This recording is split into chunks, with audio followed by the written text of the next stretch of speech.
कोरेगाव पूर्वेतल्या नेस्को सेंटरमधला हा प्रकार आहे।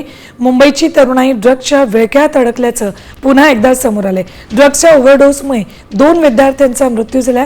नेस्कोच्या अधिकाऱ्यासह 6 जणांना या प्रकरणात अटक केलेली आहे। एकाला कल्याणमधून अटक केली आहे। 2 विद्यार्थ्यांचा यात मृत्यू झालाय, तर दुसरीकडे या इव्हेंट पूर्वीच कॅबमध्येच काही जणांनी ओव्हरडोस केला होता। 2 गोळ्या घेतल्या होत्या, त्यामुळे त्यांना ओव्हरडोस झाला। MDM ड्रग्सच्या या 2 गोळ्या घेतल्या होत्या असं उघड झालंय। शनिवारी नेस्को हॉल क्रमांक 5 येथे टेक्नो 9x9 वेअरहाऊस एडिशन हा प्रोग्रामचं आयोजन करण्यात आलेलं होतं।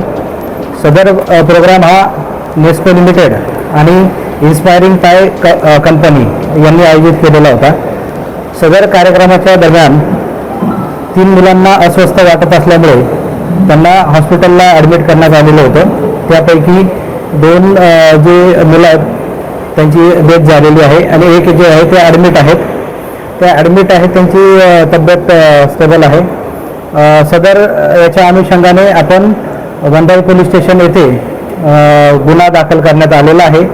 सदर गुन्ह्यामध्ये अद्यापर्यंतच्या तपासामध्ये आपण एकूण 6 आरोपितांना अटक करण्यात आलेली आहे आणि सदर जो गुन्हा आहे त्या गुन्ह्याचा जो तपास आहे पुढे सुरू आहे।